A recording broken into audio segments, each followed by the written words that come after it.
Hello everyone. So আজকে আমার বাড়িতে লক্ষ্মী পুজো। সকাল সকাল উঠে কামে লেগে পড়েছি।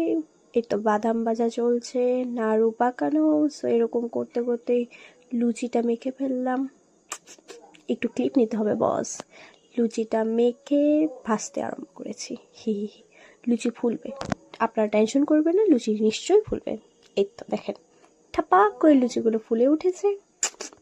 সো এখন ভোগের জন্য মিষ্টি কুমড়ো ভাজা হচ্ছে। এই ভাজাভাজি পর্বটা আমি করেছি। তারপর ঠাকুরকে স্নান করাবো। এই তো দুধ দিয়ে স্নান করিয়ে দিলাম। তারপর এই তো দুধ দিয়ে মাকে স্নান করিয়ে দিয়েছি। এরপর জল ঢেলে মাকে একটু পরিষ্কার করে নেব ঠিক করে।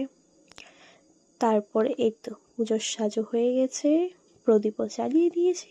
একটু দেখে নিন তো সাজানোটা কেমন হয়েছে। এরপর ঠাকুরমশাই আমাদের চলে এসছেন। ঠাকুরমশাই আর কেউ না, আমার জেঠু। তো এখানে পূজা চলছে, আরতি। এই তো দেখেন আমার জেঠু খুব সুন্দর করে পুজোটা করে নিচ্ছে। তো পুজোটা শেষ হয়ে গেল এখন। তো আজকের জন্য এতটুকু। Tata bye.